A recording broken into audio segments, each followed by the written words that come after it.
ہم کریں گے ہر مظلوم کی حمایت۔ السلام علیکم، میں ہوں حورین فاطمہ اور آپ دیکھ رہے ہیں حمایتی نیوز HD چینل۔ نظر ڈالتے ہیں آج کی اہم خبروں پر۔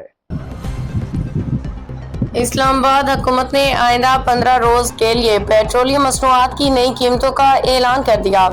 پیٹرول کی قیمتوں میں 7 روپے 55 پیسے کمی کی گئی ہے۔ پیٹرول کی نئی قیمت 264 روپے 61 پیسے فی لیٹر مقرر کی گئی ہے۔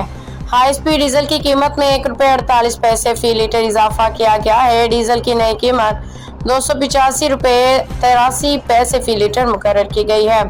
حکومت نے پیٹرولیم مصنوعات کی نئی قیمتوں کا اعلان کر دیا۔ وزارت خزانہ کی جانب سے پیٹرول و ہائی اسپیڈ ڈیزل کی نئی قیمتوں کا نوٹیفیکیشن بھی جاری کر دیا گیا ہے۔ اس کے علاوہ پیٹرول پہ لیوی 77 روپے 1 پیسے فی لیٹر برقرار۔ نوٹیفیکیشن کے مطابق ڈیزل پہ بھی لیوی 78 روپے 2 پیسے فی لیٹر برقرار رکھی گئی ہے۔ باخبر رہیے ہر جگہ ہر وقت، جانیے ملکی و غیر ملکی حالات و واقعات یقین کے ساتھ۔